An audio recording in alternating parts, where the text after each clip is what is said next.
Hello mga kabibig! Welcome back sa ating bagong YouTube channel. Ito ang pinakamaingay ng YouTuber sa balat ng YouTube. Ako si Kabibig, maglebak-lebak-lebak na mga kabibig. Grabe. Naghiyawan ang mga OFW sa Hong Kong. Grabe mga kabibig. Parang artista, mas grabe pa ito sa Aldab Nation, no?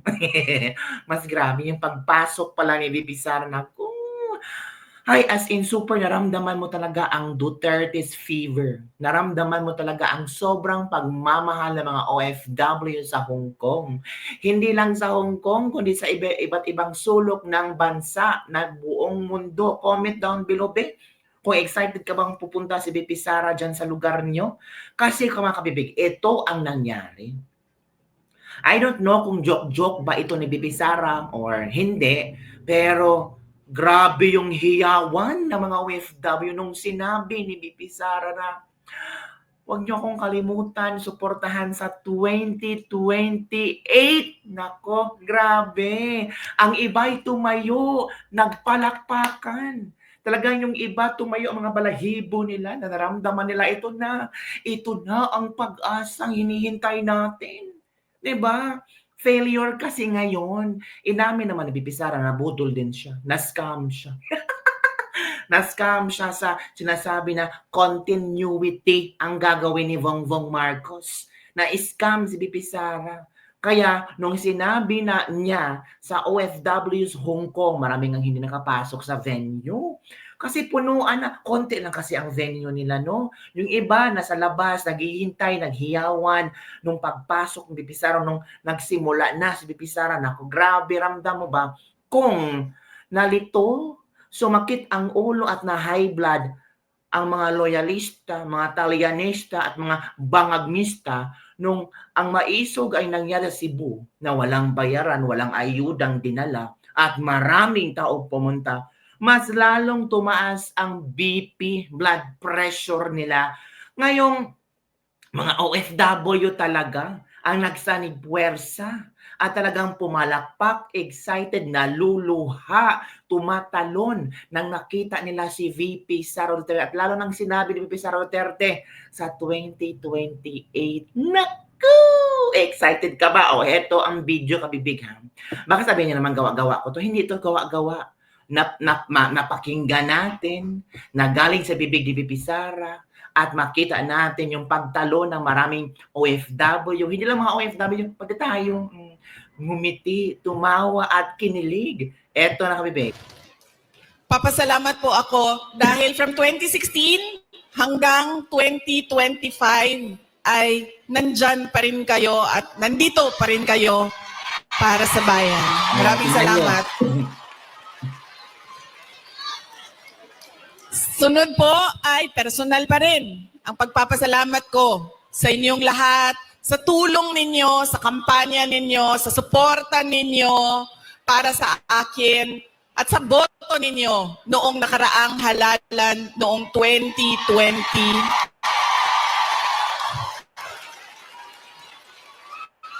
At sa susunod na halalan sa 2020, joke lang. Tingnan nyo ha, tingnan nyo. Tingnan nyo. Dali lang. Hala, yan na ang sinasabi natin. Nahuli sa bibig ni VP Sara. Tingnan nyo ang reaction ng mga tao. Balikan natin, ha? Balikan natin ang reaction ng mga tao. Grabe. Nagsitayuan, di ba? Nagsitayuan, pumalakpak. Ito na. Sa susunod na halalan sa 2020, joke lang. Tingnan nyo ang mga tao. So, talunan. Dali lang. Ang ingay ng tao, grabe. Wala, natayuan na natin. Nakinikilabutan ako sa bibig. Grabe. Oh my goodness. Wala ko. Wala na. Naku po. Yan na ang tinatawag natin. Naku. Ano yan? Okay. The power of OFW. Papunta na po ang suspension order. Sige. Sige. Maraming salamat sa suporta ninyo noong 2022. Thank you very much sa inyong lahat, mga kababayan.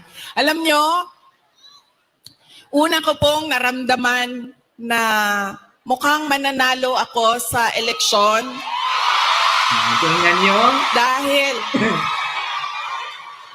dahil nakita ko ang overseas absentee voting results. Una siyang lumabas. So nakita ko na I think 98% lahat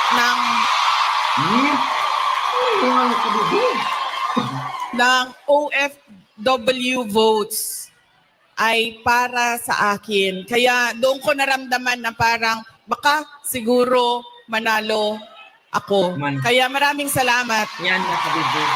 sa inyo. Grabe ang mga tao tumalak. Nagilabutan ako, kabibig. Uy, grabe, no? Nakita nyo naman, mga kabibig, kung gaano kamahal na mga OFW si Bibi. Sa Hong Kong pala yan, ha? Don't tell me sa ibang mga parte ng mundo, yung iba, uy, mag-ano sa nipwersa na rin tayo, simulan na natin. May sinabi na si Bibi Sara, na at sa susunod na halalan sa 2028, yun na yun. Yun na yun ang sign. Diba? Akala nyo lang OFW ang boboto kay Sara. Pamilya ng OFW, boboto rin kay Sara. Ganon. Ganon kasulit. Alam nyo naman ang OFW, sige, huwag yung botohan si Sara. Wala kayong allowance. Diba mga bibig? So yun na, kakabahan na talaga ang kabilang parlor. Nako, talagang puspusan talaga nilang ma-impeach si Sara kasi tingnan nyo ang tao. Ang problema kung ma-impeach si Sara, hindi kaya magkagulo ang Pilipinas. Hindi kaya magkagulo-gulo. Hindi kaya may mga people power na mangyayari. Tingnan nyo na kung gaano in-embrace, tumalon, pumalakpak, tumayo nung sinabi ng Sara na at sa susunod na halalan sa 2028. Kahit joke lang yun. Pero grabe yung impact ng mga tao ba? Tumalon talaga, kabibig. Ang sarap panoorin. Panoorin natin yan. Sarap panoorin. Papasalamat po ako dahil from 2016 hanggang Sarap panoorin ito. 2025 ay nandyan pa rin kayo at nandito pa rin kayo para sa bayan. Maraming salamat. Grabe, palakpakan ulit. Sunod po ay personal pa rin ang pagpapasalamat ko sa inyong lahat, sa tulong ninyo, sa kampanya ninyo, sa suporta ninyo para sa akin at sa boto ninyo noong nakaraang halalan noong 2020. Ito na. Ito na. Ang pasabi. At sa susunod na halalan sa 2020. Joke lang. Kahit papanoorin ko ito ba? Kumikilig ako ng kabibig. Dali lang. Kumikilig talaga ako. Hindi Sara, tumawa na lang. Tumayo ang mga tao. Tingnan niyo. Tingnan niyo.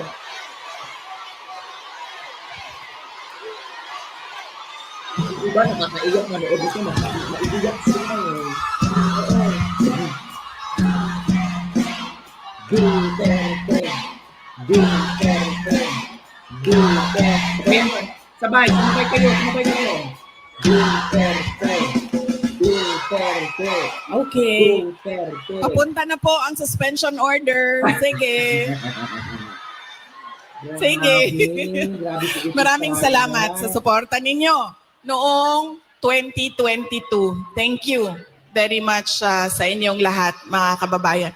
Alam nyo, una ko pong naramdaman na mukhang mananalo ako sa eleksyon. Hiyawan mo naman. Dahil nakita ko ang overseas absentee voting results. Una siyang lumabas. So nakita ko na I think 98% lahat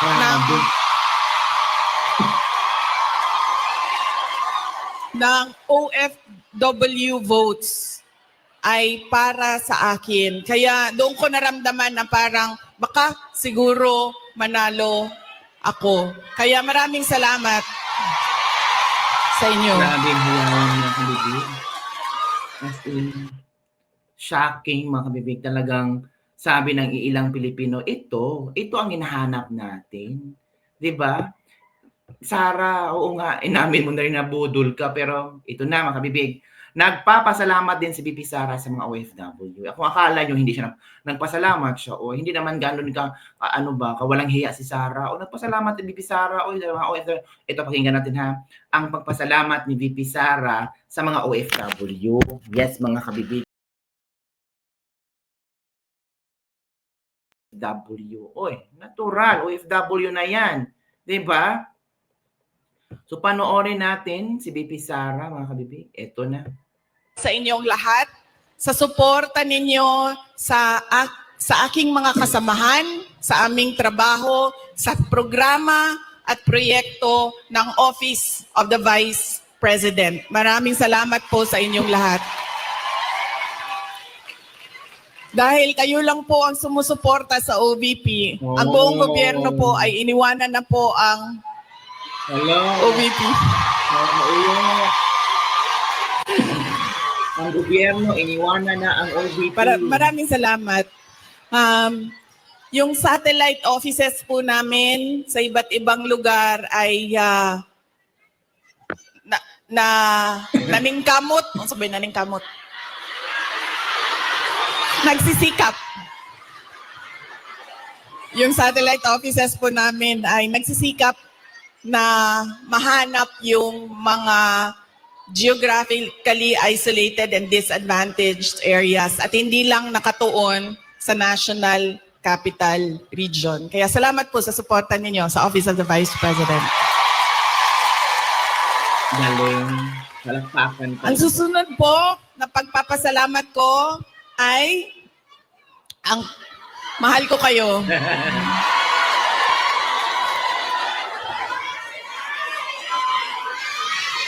Kaya po Grabe. Kaya po Mahal hindi na ako hindi ko maiwanan ang aking katayuan, tama ba, pwesto, posisyon, dahil sa inyong lahat. Hindi ito nag-resign bilang VP. Laban talaga to. Grabe, ang daming tao, ang daming OFW. Ang daming OFW pala sa Hong Kong, no? Grabe. Hindi lang yung kabibig, yung nasa loob. Konti lang yan. Yung nasa labas, kabibig, ang dami mga kabibig. Ang dami naghintay kay VP Sara sa labas. Oo. Kung akala mo kabibig, madami na yan. Hindi, kulang pa yan kabibig. Madami sa labas kabibig.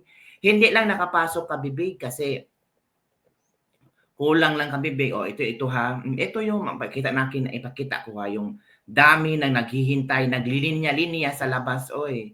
Kung akala nyo dyan lang, akadami ito. Tingnan nyo. Thousands of OFWs in Hong Kong are entering the Souththorn Stadium in Wan Chai to join the Pasalamat kay PRD with OFWs event. O tingnan nyo. Ay, hindi pala yan. Mali pala yan. Ano ba yung mga madoy?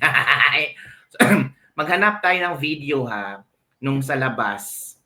Kasi until now, pinag-uusapan to eh. Oo, PRRD, Hong Kong, trending to mga kabibig. Oo, ang daming videos na nagsilabasan yun na grabe ang mga tao. Ito kabibig, oh grabe.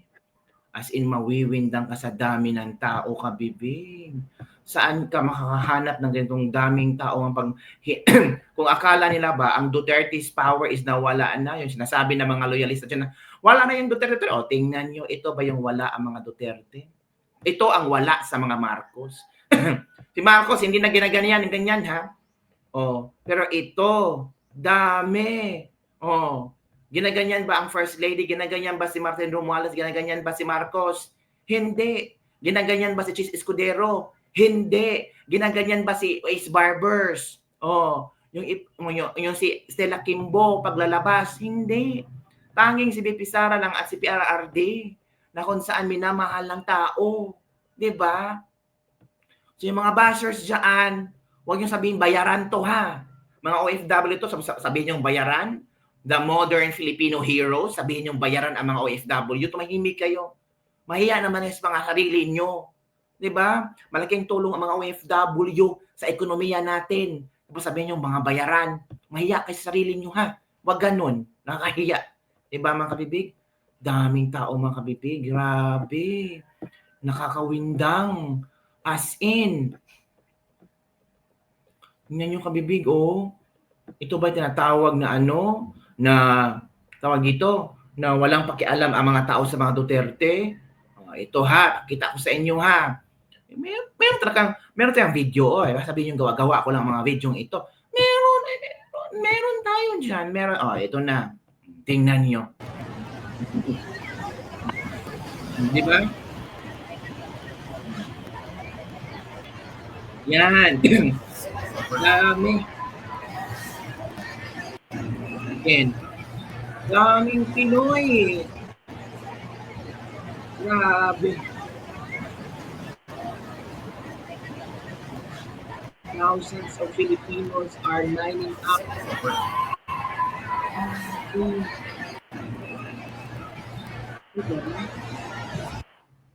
Yan, oh. Oh. Yan. Oh.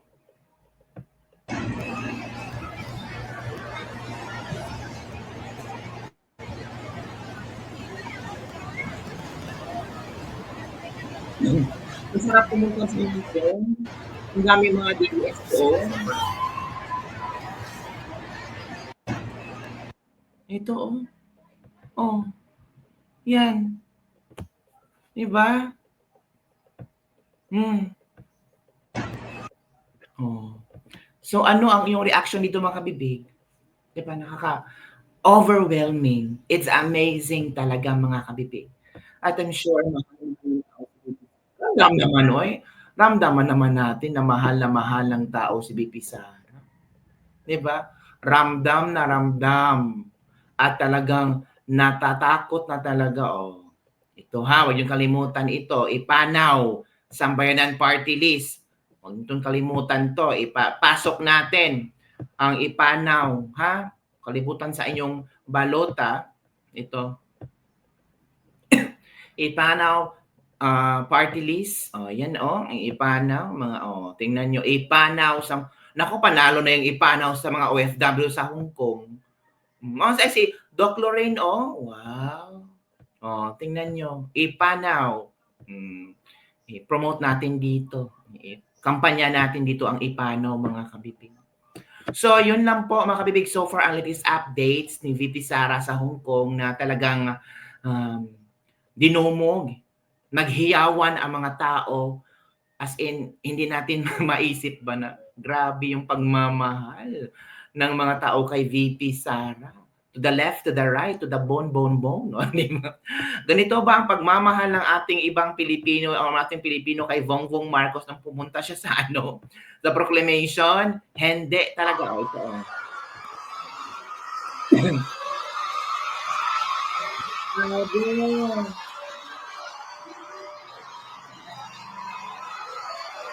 Nagsitayo ang mga tao.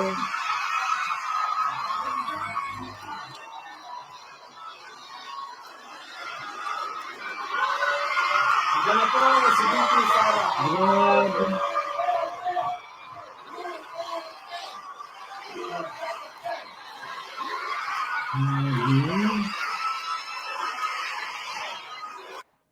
Grabe. As in, the best. Grabe.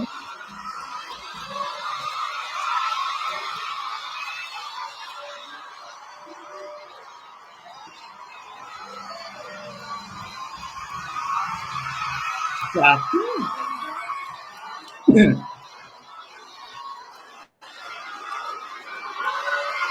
Diyan po, si VP Sara.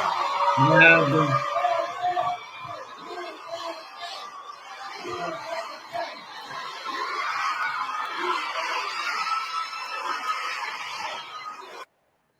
So yun, kabibig, nakita natin ang grabing pagmamahal ng mga OFW kay VP Sara Duterte. Kahit ang mga fake news na sinasabi nila ano daw si VP Sara at si PRD at pamilya ni Sara at PRD ay tumakas sa Pilipinas kasi may ICC.